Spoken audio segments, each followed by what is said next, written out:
वैष्णवीच्या आत्महत्येनंतर हगवणीचा 7 दिवस विविध ठिकाणी मुक्काम होता। फरार असताना आलिशान गाड्यांमधनं प्रवास करत तो हॉटेलमध्ये मुक्कामाला होता। मात्र विविध ठिकाणी तो मुक्कामाला असून सुद्धा पोलिसांना हगवणे काही सापडला नाही। 7 दिवस हा हगवणे नेमका कुठे कुठे फिरला, कुठे कुठे त्यानं मुक्काम केला, आपण त्याचा आढावा घेऊया। 17 मेला औंध हॉस्पिटल मुहूर्त लॉन्स मध्ये तो होता। थार गाडीनं प्रवास केला। त्यानंतर वडगाव, मावळ, पवना फार्म हाऊस, आळंदी असा त्याचा हा प्रवास होता। 18 मेला वडगाव, मावळ, पवना धरण या ठिकाणी बलेनो गाडीनं त्यानं प्रवास केला।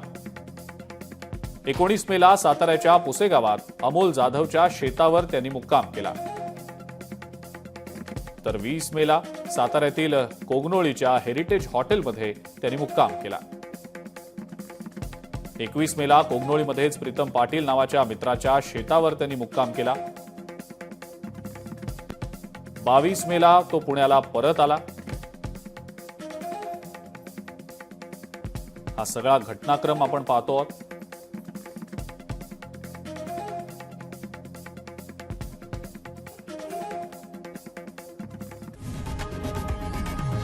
लोकशाही मराठी ऐका, पहा, जागरूक रहा।